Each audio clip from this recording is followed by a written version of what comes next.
Welcome to Tales About the Table, where we explore the stories, challenges, and creative chaos of TTRPGs, but mostly D&D.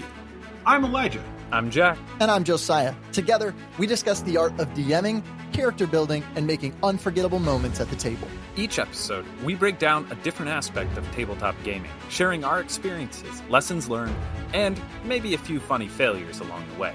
Whether you're a seasoned DM or you're just rolling your first set of dice, there's always more to learn about collaborative storytelling. Sometimes we talk about how to play TTRPGs, the rules, the setup, and everything in between. Sometimes we talk about how to be better people and communicators, and therefore, better players. And sometimes we talk about our own misadventures and the lessons that we've learned from the worlds we've created. But most importantly, we love telling great stories together. So pull up a chair and join us as we share another of our many tales about the table.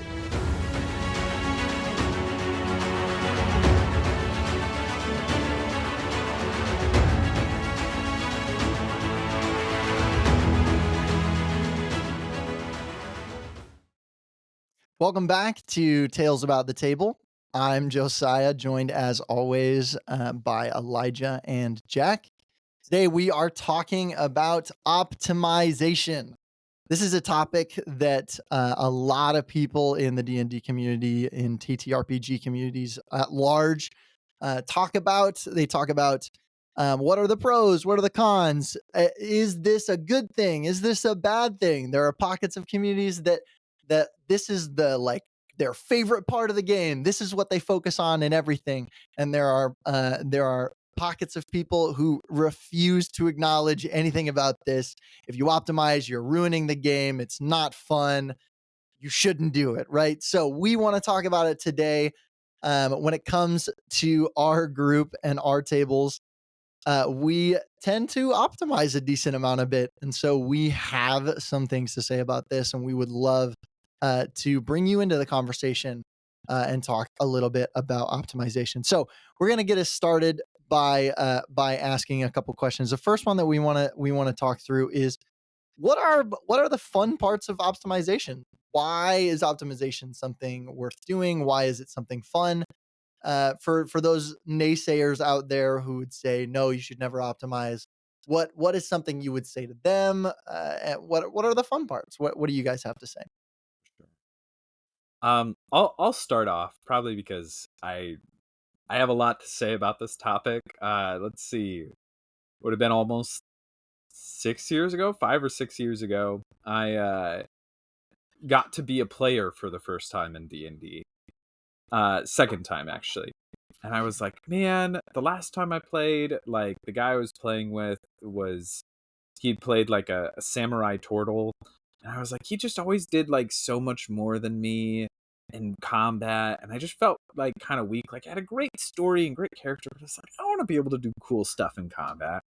And so I got online and I picked out, a strong build. If anyone watches Colby from D&D Deep Dive, I saw his channel when it was like first coming out. And I was like, it was like one of his first builds. And I was like, oh, this is cool. And I ended up running it and kind of broke some of our table a little bit. So we'll talk more about that at some point. But I wanted to give you guys a little history. Since then, I've gone on to play plenty of optimized characters. I love optimization. I've really gotten to be a part of that community online. And yeah, it's shaped a big part of my D&D experience. I enjoy it. It's a lot of fun. It's a puzzle you get to play outside of D&D that's related to it.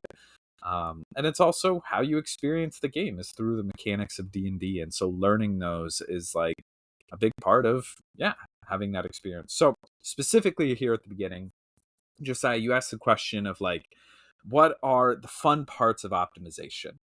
And those parts that, often you'll hear naysayers being like, oh my gosh, this is, like, only people who don't care about the game, like go play a video game, you power gamers, go ruin somebody else's game. And I'll start off by saying, yes, optimization is dangerous. And we'll get into more of that later. But it's really fun to play powerful characters. If you haven't done it, you should give it a shot. Like, it is really fun to like play this character that really comes together well, and like you can just influence the world around you and deal with the world around you in new and unique ways. And when you come to problems, it is fun to just be able to trounce them sometimes and be like, yes, I built my character to be able to do this, and this was really fun.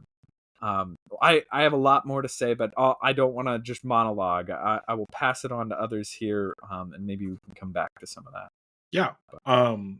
I I enjoy optimization. I got to be on the receiving end of an optimized character. I was the DM in the campaign that Jack is talking about, and so a lot of the optimization that I have gotten to do is actually on monsters and on kind of the adversaries in the game, and that is still a lot of fun for me to make powerful monsters that it's like, oh, they can do this. That's not something that I'm used to seeing a goblin doing or something like that. Um, and so there is a place where um I was told earlier that this might be a hot take, but I love just reading the rules and like finding out the ways that the mechanics of the game interact. And like when you optimize, and like part of that is just learning the game and learning some of the more powerful and more useful, and like how do things stack, how do things not stack up, and what, how is the wording interpreted here, and what do these rules mean. That to me is super fun. I enjoy that aspect of D&D.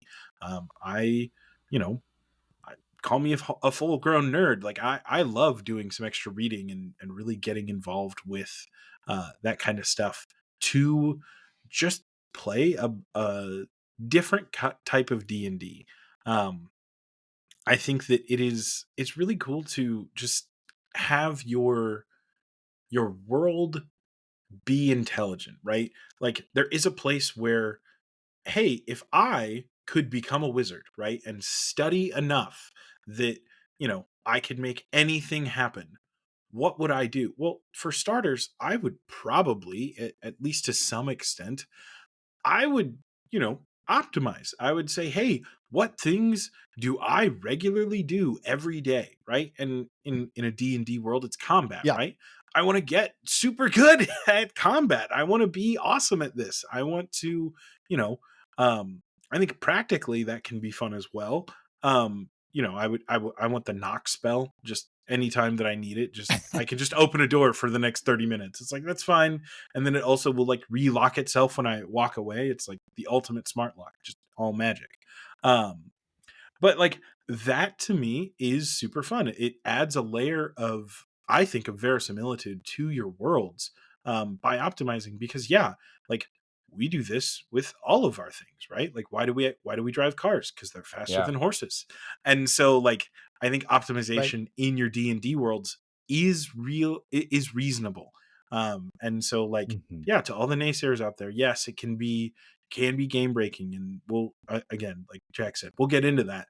But like there is a place where it's like you live in an optimized world. We have done our best to like optimize it and make the best decisions, and I think that that is super fun to add to your D&D campaigns, to your worlds of, oh, this is what I should do because hey, that's the best option in that kind of world. Yeah. So Totally. Josiah, what do That is a you great point. enjoy I about I don't know if I had sorry. ever thought of that though. Like seriously, that's a really cool point of like, no, like that's what we do with life. Like it's a bunch of nerds optimizing the heck out of the materials we've been given. Like that's what we're Yeah. doing here. Right. Anyway, yeah, Josiah, answer Yeah, I, that. I want to make it clear that we're not just talking uh doing these optimized builds, right? And that's what Elijah's getting at too. We're talking about optimization as a broad scale concept, right? How do we, like, what does it look like to optimize the way that you play the game? What does it look like to optimize, for you? Like, yes, there are optimized builds, and I know, like, that's what a lot of people I think are against is like, well, why are you building in this optimized way? But it's like Elijah's saying, any decision that you make that is a better decision than another one is more optimized than the other one. So it is a lot of that. I also think Exactly. for me, uh, I think optimization is something that actually gives you a lot of freedom or a lot of options if you do it for the right reasons or you do it in the right ways. Um, Not everybody is super excited about combat.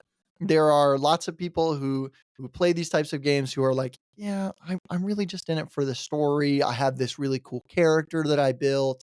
I love all of this stuff, but I don't really care too much about the combat parts of it. Like the math and stuff isn't necessarily in my game, which is totally fine, right? There are different types of people play different types of games for different reasons. And so when we talk about optimization, if you are optimizing your character to the point that, hey, when I go into combat, I just do well. Like I picked this build, I set it up the way that I wanted it to, so that when I go into combat, I know exactly what I do. I do a decent amount of damage. I'm always useful in combat. I don't really have to think about it. I don't have to like. There's not a lot of like of worry for me. Like if you're building a character who isn't who has a ton of defensive things to it, you're maybe not going to be as worried about dying because you're like, I can kind of just run in there and do whatever. I don't have to worry about always making the best decision every time we get into combat. I'm like, oh, well, you shouldn't have ran in there. That's not very safe. Or like, oh, I can't believe that you are like you're hanging out in the back. I really need you up here to be the one taking the damage. Or like, like there are unoptimized ways to do combat, right? Like there are things that your party might be expecting you to do, or ways that are more things that are more dangerous than others. And when you play a more optimized character, it actually can give you more freedom for the decisions that you make within that combat or within the game. And obviously, I'm talking a lot about optimization in combat. There are other types of optimization, but even in that combat, there is these freedoms. You're like, oh, well, I like try this thing? Can I pick up this and throw it? Can I like do these other things? Because you're maybe not as worried about trying to keep your damage macros up or all of these other things because you are playing an optimized character and it does all of these things kind of maybe without you trying, or it allows you to focus a little more on the story. So there are different reasons to do different things. For sure. And you could do it the opposite way too, of optimizing for social encounters, because you're like, I'm not really good at role playing. So I'd like to just like, I don't know. There are different ways to do it. I'm not fully sure. Yeah, but you get the idea. And I want to be clear here. We are talking about specifically optimization more as a concept. We will probably dive into, like, this is a passion of mine. It's a part of the game that I really enjoy and a community that I'm pretty rooted in. And so we will dive in more maybe into like how to optimize or what builds look like or stuff like that. But I think before we can do any of that, we have to have this conversation because it's kind of a bit of a controversial point in the community. And specifically, I think it matters more than sometimes people realize. Because guess what? The game is a game and it uses mechanics to help you tell stories with your friends. Optimization at its base is trying to understand the mechanics to better utilize them. And understanding and using the mechanics can be a part of storytelling. Josiah just kind of touched on this, but like there's this place where it's like, yeah, for example, what if you wanted to say, hey, I am playing, one of the greatest swordsmen in the land type idea.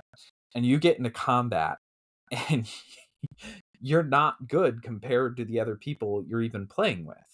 And it's like, well, I was supposed to be this swordsman, but the barbarian over there is using the sword better than I am, and it's like, that feels bad. Your character concept, what you were trying to play out in game, isn't matched by the mechanics in the game.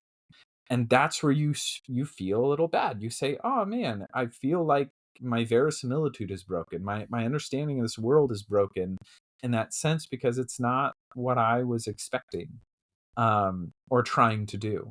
And understanding how to optimize, understanding how to build characters, understanding how to build monsters allows you to help tell the story that you want to be telling here. And I love optimization partly because if I want to tell the story of a really powerful character grappling with that power, Superman, One Punch Man, I can do that in this setting. If I want to tell an underdog story grappling with like not being powerful and trying to be creative, I can do that too because I understand how to optimize. So I hope that gives you a better idea, especially for people that are like, oh, it's awful and terrible. Like, yeah, there are some dangers to this for sure, but like, there are some huge benefits to this as well. Understanding these mechanics helps you to tell better stories in this and Yeah. tell the stories you want to tell. For sure.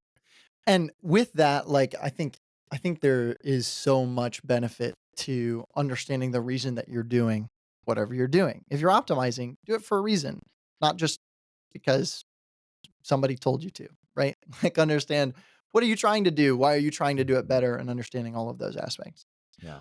On the flip side of things, uh, maybe you are an optimizer. You are a part of this optimizing community, and you're like, yes, I love all of those things.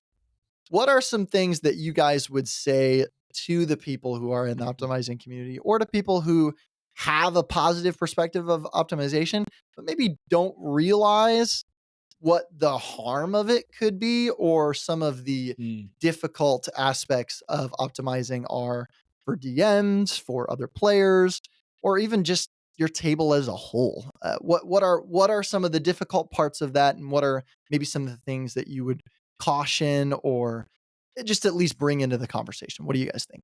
Yeah.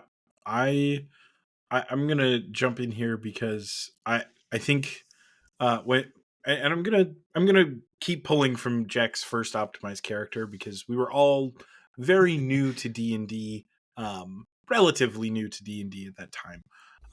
I was in my like third full-time campaign when we started that campaign. Like that was like the third time that I had DM'd a campaign.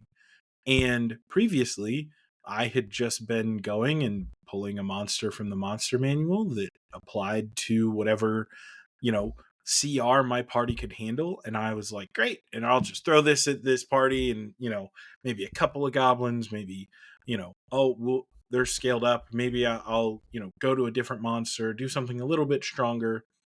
No problem. Moved right along. It was a very, very simple process for me. And, um, now, as someone who is dealing with just two pretty optimized characters, I oftentimes will go in and I am using a calculator and saying, okay, Jack on average is dealing this much damage per round, and this monster only deals this much damage per round and is likely to hit X amount of times. And please don't think that you always have to do this if you are dealing with optimizers. Like Ah, I know that Jack, for one, is very, very good at optimizing.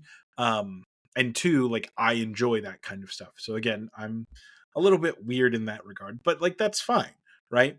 And so there is a place though where like I have to do a lot of work to make balanced encounters. It is not something that I can simply go, "Oh yeah, and now you know, my party is just going to go in and fight 10 goblins and, it's fine." It's like, no, there's a lot to get done in a session when, hey, I have a Jack has played a character that can do like almost 100 damage a round.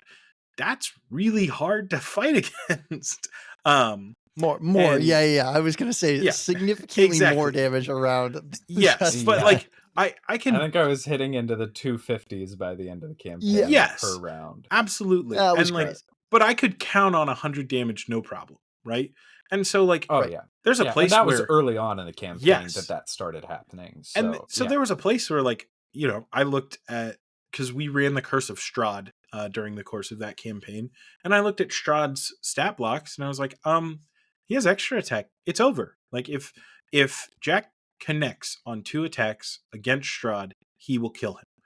And so like I remember I was like, yeah, so I have to at least give Strahd like 1,000 HP and resistances to some of this damage. Otherwise, he's dead in a round, right? And that is tough. It is it is so difficult to kind of scale up with optimization. I think that is Mhm. just the first thing that I would say is the biggest challenge as a Yeah. DM is keeping up with that. Um, yeah, because um, it is it's tough to keep track of. Okay, well, if you can deal 250 damage in a turn, then like realistically, you're dishing out a ton of damage. And this is not, by the way, Jack is not 20th level. You know, I think we capped off at 17th, and he did one combat there, so Yeah. I don't have averages on, where how much damage he's I doing. never got to do a 17th. It would have Yeah, upped it close to the 300, 350 because I yeah, could Yeah. cast shape change at that point, yeah. and then I could do everything I was doing Right. and add 48 to every hit. So we never got to play at 17th level. I was very excited to up that cap damage to like 350 there, Oh but man. yeah, no, it never happened. That's okay. And I am still Um, scared to this day of running Jack's characters, because eventually, like, there's still 3 more levels after that. Just keep in mind, like, once we get to uh-huh. 17, Oh he can still yeah, get I extra had things on plans top of that. too. Yeah, and so I think when it comes to like, there are some awesome things that you can do with optimization, but the game itself changes from at really all levels, right? It changes for all the other players at the table. It changes for the DM, because yeah, I would love to do at some point a deep dive into like each monster in the monster manual versus like an optimize. Like we'll just build like a pretty well optimized character, and it's like, yeah, at third level I can kill this CR7, or whatever it ranks out to be. But it's like there's math Yeah. here that is involved that we can really easily exploit, and it scales pretty rough. And so I think that's Yeah. yeah, that's the big challenge for DMs. Mhm. I do want to. So I want to add to this too before we move on from it. I am hearing more and more, and the community is learning more and more about the more recent changes to the Monster Manual and to the new player's handbook. If you are playing with the new stuff, I know a lot of people aren't. We're not going to really go a ton back and forth. This is generic information that pretty much is more about the table than what system you're playing. Although we do obviously lean towards D&D. Um, but I will say, like, there is this place where it does look like I think that player characters have gotten nerfed comparatively when it comes to the new monster manual versus the buffs they got and the buffs monsters have gotten. And I do have math to back that up. So it is really Yeah. interesting to see some of that. Typically you see power creep, but I feel like they did a good job of balancing some of that out here more recently. I've had harder times building characters that can do it, 250 to 300 damage in a turn. Um, it takes a lot higher level kind of do that. Uh, Which is a I good do want thing, to I say would though, like to going say. back to yeah. Oh Sorry, no, go ahead. I do think it is a good thing. They've gotten rid of burst damage too a lot. Anyway, all of Mm, this is just side stuff. Yeah. yes. Going back to the question of what can be some issues with optimization. You've probably heard this quote before, but if given the chance, players will optimize the fun out of the game. Um, and I'm here to tell you it's true. I've done it. You can do it. It's so fun. It's so fun. You keep digging, you keep digging, you keep digging, and finally you're like, there's nothing left, and you can break games that way, but you also can just get to a point where it's like, optimizers in general kind of have this tenacity of like, I want to learn, I want to figure it out, I'm going to get all the pieces to fit together, Right. and then you hit a point and you're like, okay, I kind of did that, and like you either move on from this game or you find something else to do. And that's not totally true. I always still enjoy optimization, but there is a place where it was like, if this is my only thing that I come to this game for, it's it's gonna let me down at some point. Like this has to be more than a puzzle game where I get to figure out how to be powerful when I play it in an imaginary world with my friends. And I think there was a place where I had to learn some humility too, of like, and some trust of like, hey, I'm going to trust Elijah as a DM with my characters. As somebody who in this world, and I'm going to talk about something that might be kind of hard here, but part of the reason I optimized is I didn't totally like trusting a DM with a character that I felt closely connected to. Mm. And there was a place where it was like, I don't know if I trust, to be put in these dangerous situations and everything. And so, yeah, there was just a lot there where it was like, man, it's kind of hard to trust the DM with this character I really care about and to trust them, and so I'm going to build a character. And in some ways, there was me playing out a fantasy in my head of being control in my life and a place where I don't always feel in control. And so taking that into a fantasy world and being like, I'm going to be in control in this character. Yeah. And that can be really hard. That's a lot to talk about. And it's weird to have that come up in an optimization conversation. But like, there's some truth in like, that's sometimes where those motivations come from is you wanting control in a place you don't feel a lot of control.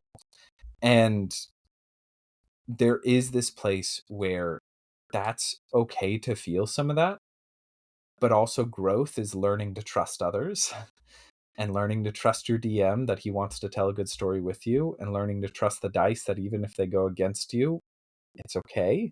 Like, that's life. You're going to have things that go against you and stuff like that. So this has gotten way more deep than it probably needs to be. But I do think there is Yeah. something here where I've learned about myself as I've optimized. And I've learned why I kind of do this and some of the emotions behind it. Yeah. And I think those can be important to look at sometimes. Maybe you don't like to take a look inside of yourself, but like that can be helpful for understanding it.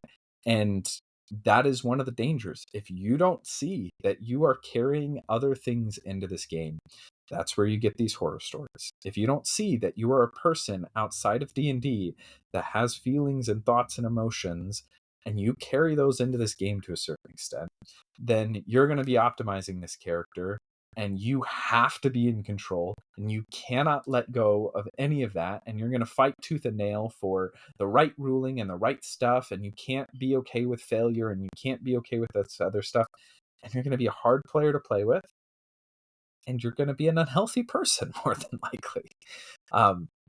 At least in my experience. I don't pretend to know everything. I am just purely talking, from my own thoughts and experiences in this game. So I would encourage you to, when you do this, one of the more dangerous aspects to it, on the most meta level you can go to with this, is yourself. Seeing why you do this and why you want to do this. Playing powerful characters is fun, but sometimes that power fantasy isn't appropriate. And I think this is what so many people are trying to say when they're like, go live that out in a video game. Is it's like that power fantasy is fun and okay in a video game where you aren't interacting with real people. That power fantasy can be detrimental and hurtful when you're playing at a table with other real people. And trying to live that power fantasy out can be not a good thing. And so that is what I would say, having done a lot of optimization, having made bad decisions in areas like this, I would caution you in that area. Yeah. And on a similar note, many of you might be hearing what he's saying and saying, "What is he talking about? What kind of a connection do you have to your character that you are afraid it's gonna die? It's a character in a game. If it dies, it dies. You get a new one. It's not a problem, you know?" So everybody has different reasons that they play. I think something that is very helpful with what Jack is saying is keeping well, everything that he said I think was good and helpful, but I think something that he didn't say, but he is getting at and is helpful insight is you may not be super connected to your character, but the other players at your table might be. They could be super connected to what this is, and they might care a ton about this story, and actually be projecting a lot of their self and a lot of their internal struggles and ideas into this game and into these characters. And so when you do certain things, you can end up hurting people in a real way because they have put a lot into this game. And a lot of people do take this game that seriously. And so it is at the very least worth thinking about. Now, on a much less, you know, mushy gushy side of things that has to do with feelings. Um, for many of you who do treat TTRPGs more like a game, one thing you can do is overshadow the other players. It is really easy to feel like, well, this is stupid. Why do I even need to be in this combat? That character can do everything by himself. I don't need to be here. And I don't feel creative at all. That guy is doing over 100 damage every turn. I guess I cast Firebolt again. I guess I cast another cantrip. I guess I do the same thing for the 5th turn in a row, and I do 20 damage if I hit. Most turns I actually don't hit, so I do no damage, and he's doing on average over 100. And I've been there. It is you start to get a little discouraged. You're like, okay, can we be done with combat? Can we get back to the story, please? Because combat is not fun for my character, who's not very good at combat. It might be if we were fighting goblins, because I got a shot against goblins, but the types of characters that he's fighting against, no thanks. I'll just sit back and let him fight him, I guess. This is not fun for me. So, all that to say, when you optimize, it goes back to knowing your table. There are a lot of you can very easily make it less fun for everyone else at the table too. It is really easy to feel like, well, my character doesn't really do anything because it's not as optimized as his. And you can really like change people's standards. Doing 100 damage in a turn is not normal. Yeah. But me, who normally plays with Jack, that's my understanding. I'm like, oh yeah, this is what I should be going for. So when I do 17 damage, I'm like, I guess I just did 17, and everyone else is like, no, what are you talking about? That's more like the normal. And it's like, no, he did like 85. He hit for 55 damage with the one swing. Absolutely. So you can totally change everybody's game.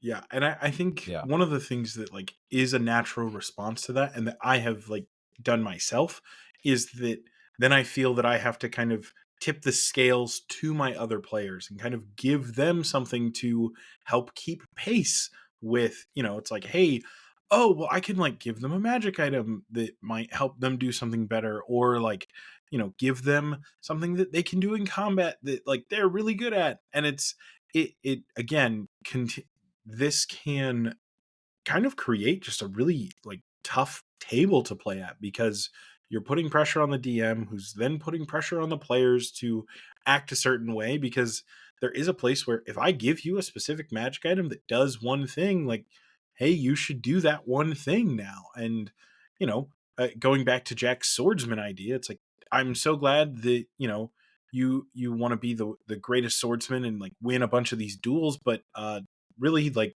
the thing that I can give you right now to help keep you competitive is like a fly speed, so that you can shoot from range and not be, not take the damage from the Titanic kind of characters that the optimized player has to fight in order to keep pace. And yeah, that you there's just never enough to tip the balance back for optimized characters, and that can be really tough. Yeah. And so yeah, I think we really understand, like, as much fun as we have optimizing, and we do, like, I don't think we do. I don't think the three of us have ever been like, we should stop optimizing, period. Like we're just going to play a base, like no fanciness, no, like we're not going to optimize. We do play randomized characters sometimes, though. We will just like roll nothing, and we're like, absolutely, whatever. I'm playing the chef. Yeah, so we got to keep things spicy in some the actor way, feat. right? Like we all love D&D. Like we're gonna keep playing. But I think that we also recognize that like it took practice for us to get here, and I think that one thing that we kind of talked about a little bit before we kind of jumped into this was some of these optimized characters that you want to play, and that you read online of like, this is so cool. Those are great for a one shot, and you should, kind of get your power fantasy in a short term burst, kind of understand like, oh, this is like a really cool thing that I can do. All right, but that's not great for a campaign where everyone is hoping to have, ties into the world. Everyone is hoping to have stories that they get to tell. Everyone is hoping to have, their moment to shine in combat. Because, even if a player gets the final blow on a monster, like, we all sat at the table and watched as, Jack did 500 damage, and it's like, yeah, but I did the last two, so I get the kill, and it's, we've Mhm. definitely have joked about kill stealing at the table before, of like, oh, so you're gonna, he just also attacks the person that I've been dealing a ton of damage to. Um, but yeah, Mhm. I think, like Yeah. anything, this is not something that you're going to get right the first time. Um, and so, because you are taking, and like D&D does allow for this, so it's a weird thing where it's like, well, the game isn't supposed to be played this way, but it is. But you are taking the game and you are kind of purposefully exploiting certain abilities and features of the game in order to get a favorable outcome, and whatever that may be. If you want to be the greatest skill monkey ever, if you want to be amazing in combat, if you want to never fail a persuasion roll, whatever that might be, you are, trying to exploit that. And so there are going to be just learning, there's a learning curve. Like Mhm. anything, take practice with it, Yeah. go for it, try it. But also, like, if it ends up breaking your campaign, as a player, I think one of, like, my favorite things that I have, like, as a DM, I was really struggling with Jack as a super powerful character, and he came to me in one of our campaigns he was playing, and just to put into perspective, this, like, 350 damage that he could potentially do, he was playing a 2014 straight up warlock. He was not multiclassing. He was not adding a bunch of things. He was playing a totally normal character. The one thing that I had given him was a very powerful magic item that is the robe of the Archmagi, and he came to me and was like, "Hey, I think one way that we can really, like, change this and help kind of scale down a little bit is me giving this up, right? And like, you are having a hard time running combats right now. If I'm happy to let go of this." And that was huge for me to be like, oh, that actually would help. And like, Jack came to me with the math and was like, actually, this would make it so that you can hit me, like, 43% of the time or whatever. And I was like, great. And then, like, maybe 2 levels later, he got a spell that I have seriously considered banning at this point, which is Shadow of Moil. And if you want to start optimizing, start with Shadow of Moil. Become a warlock, get Shadow of Moil. That's where it all begins. But yeah, we I do want to say, I think that is maybe one of the most overlooked or underrated spells in the game, because when you start looking at what it interacts with, like, everyone's like, oh man, you got like spells like Wish and the wizard gets all this crazy stuff. Shadow of Moil makes any sight based spell unable to target you. yep, You have always advantage, they always have disadvantage. Like, you essentially are getting the ninth level foresight, plus they can't target you on most of the spells they're trying to cast. Plus you deal damage to anyone who hits you. It ends up getting out of hand very quickly. yeah, Truly. Anyway, we'll probably It's talk okay. more about like I didn't actual see it in the optimization tips. 2024 It's player's not. It's handbook, not. so yeah. so We, I think you're okay now. Marked yeah. safe. No, I was gonna say we'll probably have an actual episode at some point where we like Uh, go into just fun optimization parts of D&D, yeah, and like we'll talk about spells and other stuff like that. But that's just to give you guys a taste of what is to come there. Sorry Yeah. for interrupting you there, Elijah. No, but yeah, I think, um the thing that, though, that we have discussed is, like, you can optimize yourself out of fun at the table. um yeah. Jack, I think, knows this pretty well. He has experienced this, so if you want to jump in and say anything there, I will let you. Because yeah, Yeah, this is something that I you Well, actually, go yeah. ahead.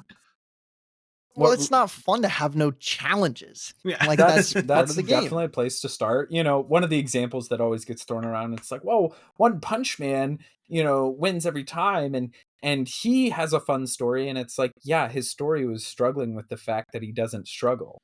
Like, he's frustrated by the fact that he doesn't have any conflict or struggle in his life. That's his story. Right. And so yeah, you can tell that story. It's a very cleverly written anime, but like at the same time, that's probably not your best story for D&D. So I just wanted to say here, if you go online and you find a build that somebody else built and you plug that into your game, I think one of two things is probably going to happen. Especially if you're a newer player and you're playing with a newer DM, either you're going to discover that you don't understand any of the rules you're trying to implement, and you don't know how to play this character. Beforehand, we were talking about this a little bit, and Josiah was like, "Yeah, it's like getting into the fastest car on Earth and thinking you're going to be able to drive this effectively." And it's like, yeah, a lot of these builds get a lot more complicated and have rules, interactions, and stuff like that. And if you bring this to the table, it more than likely is going to slow your game to a crawl if you don't actually know how to play. The second thing it's probably going to do is it's very likely that the build you found online doesn't know what it's talking about. The more I have gotten into this community, the more I have realized how much most of the people that are like, oh, I can do this and this and this, and it's like 10,000 damage, one turn. Yeah, it's like you have missed some pretty fundamental rules that are often kind of homebrewed out, but that actually blocks some of the stuff you're trying to do. Or like I cast 6 spells. Yeah. At the same time. You don't actually. I'm glad that's or what like you thought you did, misunderstandings but that's in not what 2014. For all the people still playing in 2014, the amount of times that people don't understand how bonus action casting works, or the amount of times that, like, there are just a lot of rules interactions where it's like, no, like, you have to go find this stuff and learn it. And what I'm kind of saying here is, hey, as Elijah just said, there's a learning curve. You have to put some work in if you want to do this. If you are a lazy optimizer, that's where you're going to get the really troublesome players. It isn't always just the optimizers that are troublesome. It's the ones that want to do it and don't want to put any work in. Because if you put the work in, you're going to do things like going to your DM and saying, hey, I don't want to break your game world, and I am also aware of the fact that I'm pulling ahead of the other characters. How can we figure this out together? Can we nerf me in some way? Can we buff them in some way? Can we change up something? Do you want me to retire this character? I'm willing to do those things to help this game keep going. Because guess what? Playing D&D is more fun than optimizing D&D. And if it is getting in the way of that, maybe that needs to go to a certain extent. Do remember, when we're saying all this, we are still trying to answer that original question of like, what should you watch out for when you're optimizing? Right. We still think this is fun, and you should do it and have fun with it. Yeah. But at the same time, be aware that like, there are some lines you should draw here. And before I end here, I wanted to say, just here are some of those lines. If you do anything optimization wise that ends the campaign in some way, that's not good optimization. If the DM has to say, well, I guess that's the end of the campaign, your character becomes God, roll up a new character, that's not good optimization. If you do things that drastically affect the way the other characters are playing the game, that's where you should probably start drawing a line. Exploits that don't make sense. Like, it's like, oh, rules is written, this happens. And it's like, that makes no logical sense. That's a pretty good place to draw the line. Like, you are only hurting the experience of yourself and other people at the table at that point. Yeah, you might be able to do something fun and cool, but you could probably do something fun and cool that still doesn't destroy the verisimilitude of everybody at the table. I will say doing a lot of damage can cause problems, but it's often sometimes the less problematic of some of the optimization things. It is really tough to play with an eloquence bard that can't roll below a, like 20 on any social check. that's hard to play with. You have to figure out almost new rules for how your social encounters work, because it's like, Yep. no, they don't just give you whatever you want. Like, Yeah. no, that's not how this works. They view you more favorably than they would have. Maybe they take what you said the best way it could have been taken. I seduce the dragon. It doesn't matter. It laughs at you instead of killing you as a result of that role. Yeah. Like, all right. And so that class inherently causes the DM to start having to create new rules. Because now it's not about rolling as much. I'll admit the rogue kind of does this too with its reliable talent. Like, that makes you have to view skill checks a little bit differently, because now it's like, okay, I still want there to be tension, but you can't ever fail at this task. So it's like, oh, okay, what do I do with that?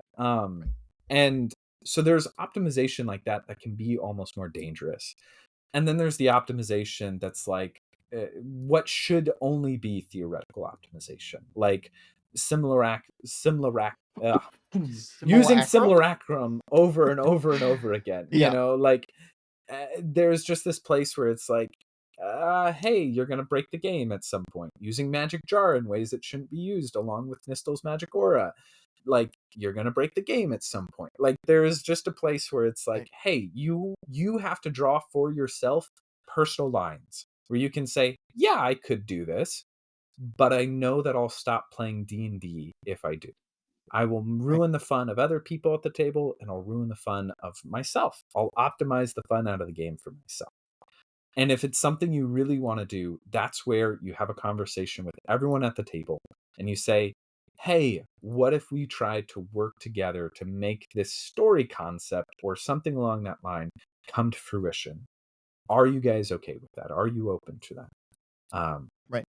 So Because be again, really careful. we're not just talking about, when we say breaking the game, we're not saying you're doing anything that the rules don't allow. Like, if they're doing something that the rules don't allow, don't do that. That's you're not playing the game. You've broken the rules. It's not allowed. We're talking about when you like, there are builds that you can do. There are things, interactions, exploits, however you want to say it, that allow you to do things that just make the game not work the way that it's supposed to. Jack made this comment earlier when we were talking about this.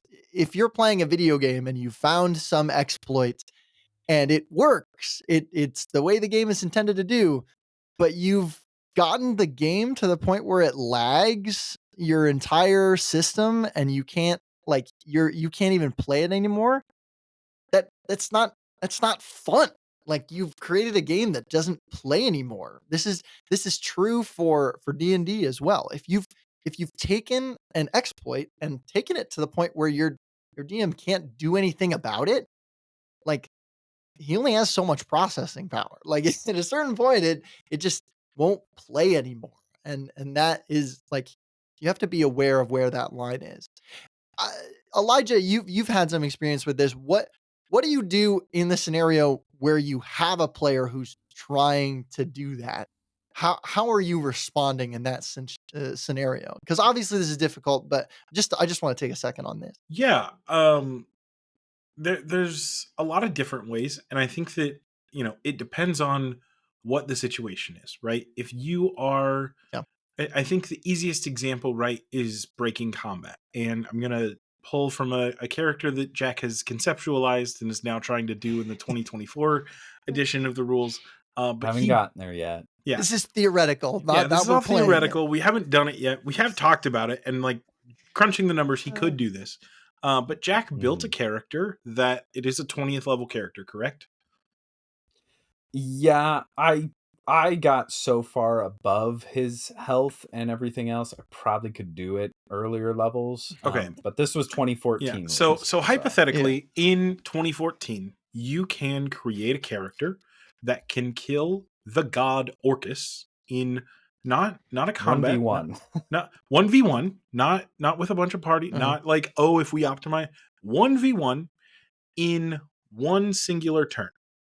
Now, that does mean, due to the auras and different things that Orcus has, you do have to win initiative. That was the only thing that Jack was like, I technically built it so that you will probably win yes, initiative you like should 9 times probably out of win 10. initiative, But yeah. but that is like the only thing that is like not guaranteed. And then pretty much after that, Mhm. it was like, hey, as long as I win initiative, I win this combat, he dies. So consider that for a moment. That is an insane thing to like, hey, a deity in the world of D&D that is like pretty much has killed like 20th level parties and has a lot of really cool history to him. You can kill 1v1 if you optimize correctly and use a lot of these rules interactions, right? And if Yeah. I'm a DM and I have a character that is built and it's like, hey, my goal is to like become good enough that I can kill orcas. It's like, okay, um, we're going to build a campaign around this so that, it builds up to this moment. But, you know, I'm going to say that rarely are the people that Yeah. have those kind of goals and aspirations sitting there thinking, now how can I make this an enjoyable experience for everyone at the table, right?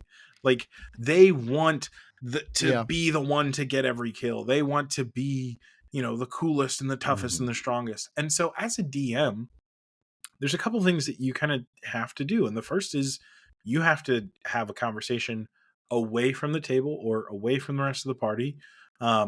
Maybe that's a text, and you have to say, hey man, I appreciate that you want to do this, but this is not good, right? For Yeah. the game that we're playing. And I'm gonna try to work with you.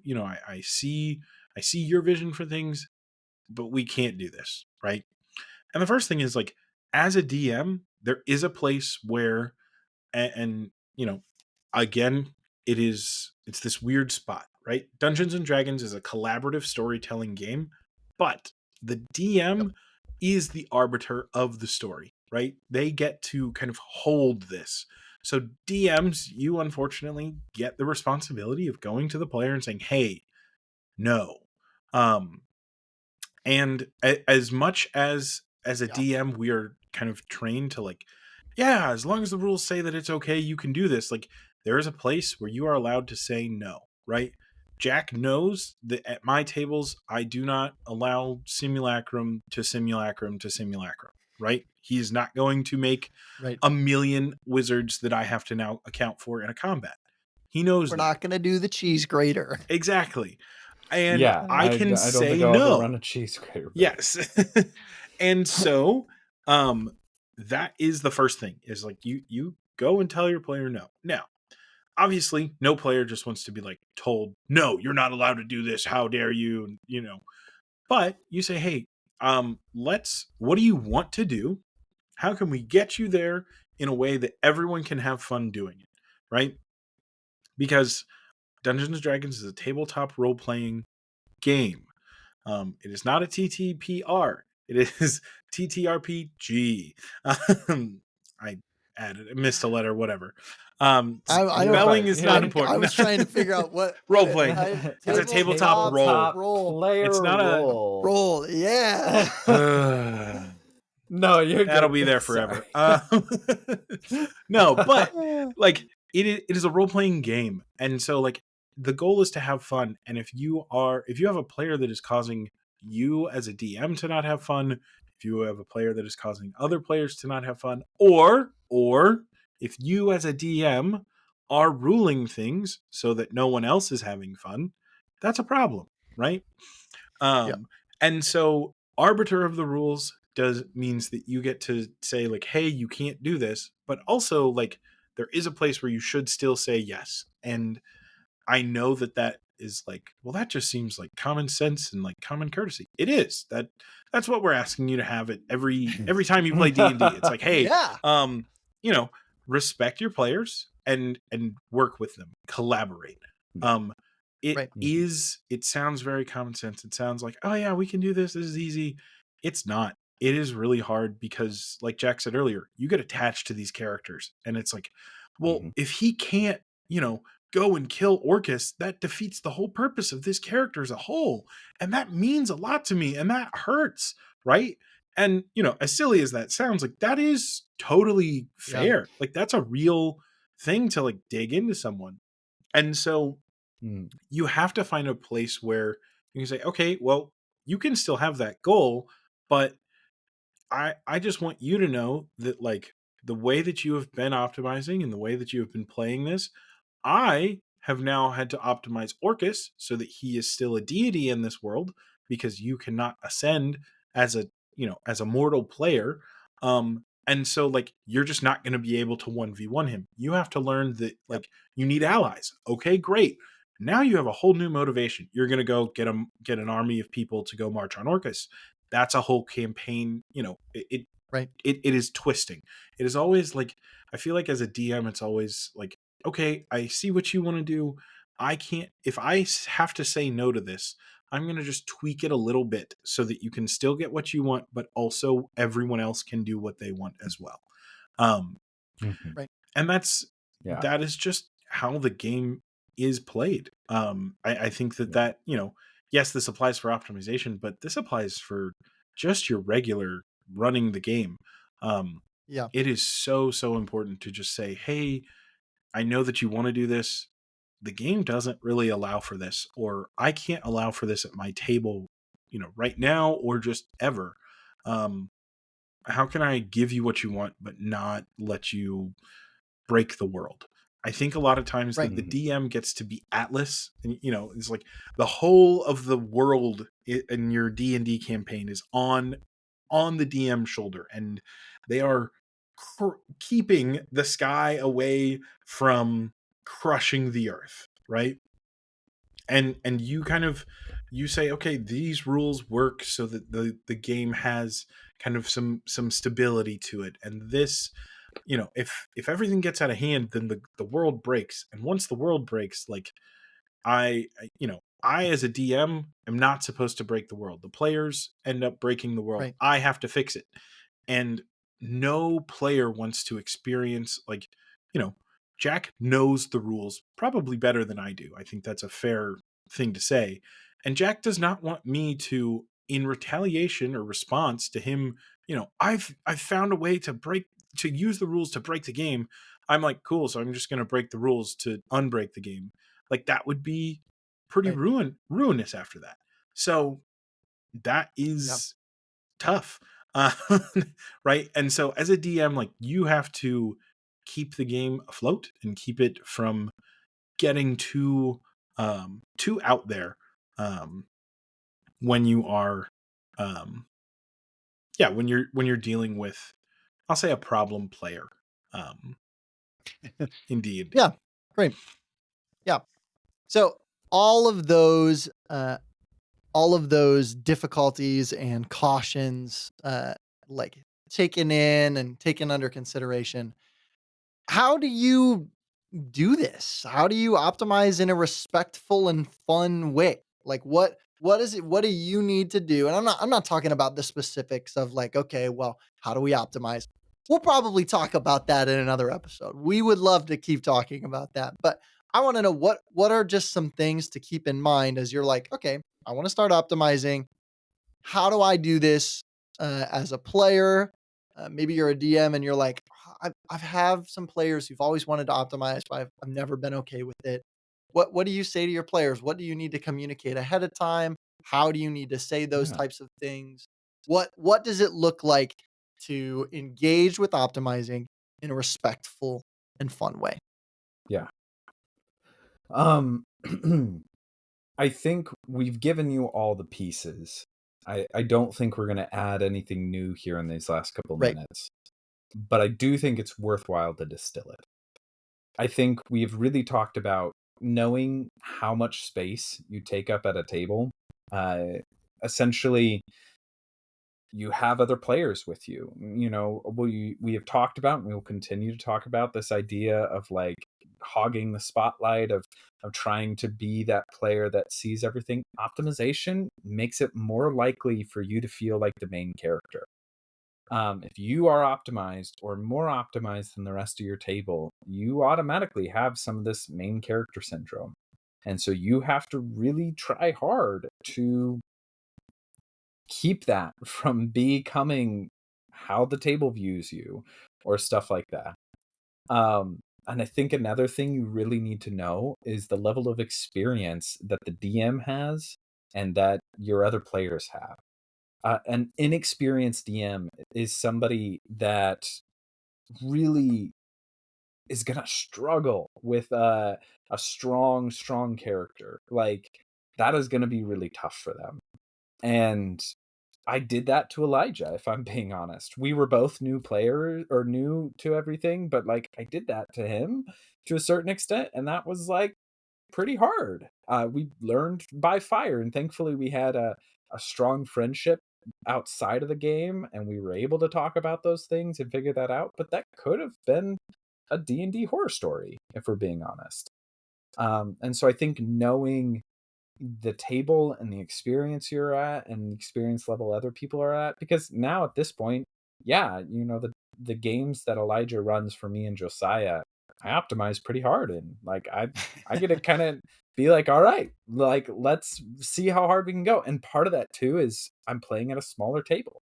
There's just two of us. There's more limelight to go around. There is more damage that needs to be done because we don't have a full party.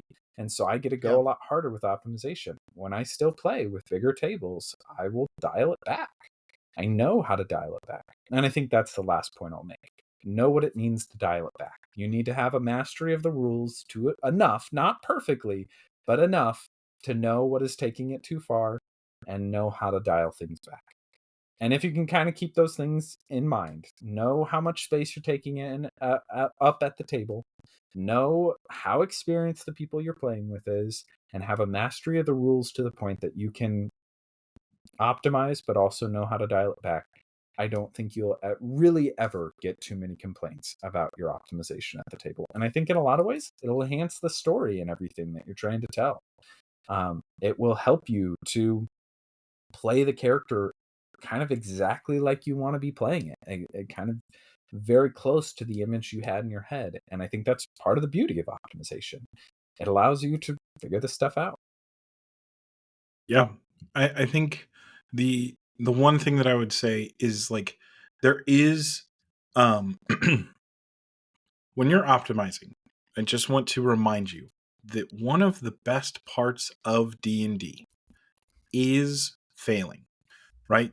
The opportunities for your character to have experiences and to go through challenges because you didn't win a combat, because you didn't, make a saving throw, to have a villain get away, right? There is a benefit to things going wrong in your D&D campaigns, and that's okay.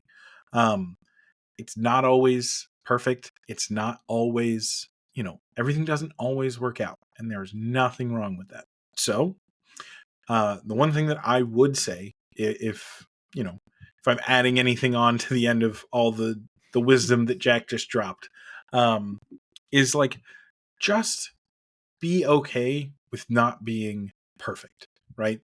That any good story, the hero has to have a moment of darkness so that they can rise again and win, right? And I think that is kind of just at the core of D&D, and that's why we roll dice.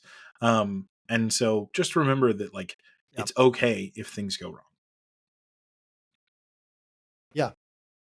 The last thing that I'll say as well is if you want to do this well, just communicate about it. I know we've said that 100,000 times, but communication will get you so much farther. Be willing to have those conversations with your DM. As a DM, be willing to have those conversations with your players about what your expectations are, where you want this game to go, what you're willing to, what you want to allow, and how you can make things work. Like Elijah said, how can we take what you want and just twist it a little bit to make it fit into our game? And I think the more that you do that, and the more that you come in with humility and with understanding to say, okay, here's what I want. I don't want to break the game. How can we do this? The more reception you'll get, the more receptive people will be, and the better of a game that you can have. As always, we don't claim to have all the answers, but this is how we play D&D. Thanks for joining us today as we talked through optimization and at least opened up this conversation about what it means to optimize and what that looks like in our game. So thanks for joining us. We'll see you next time.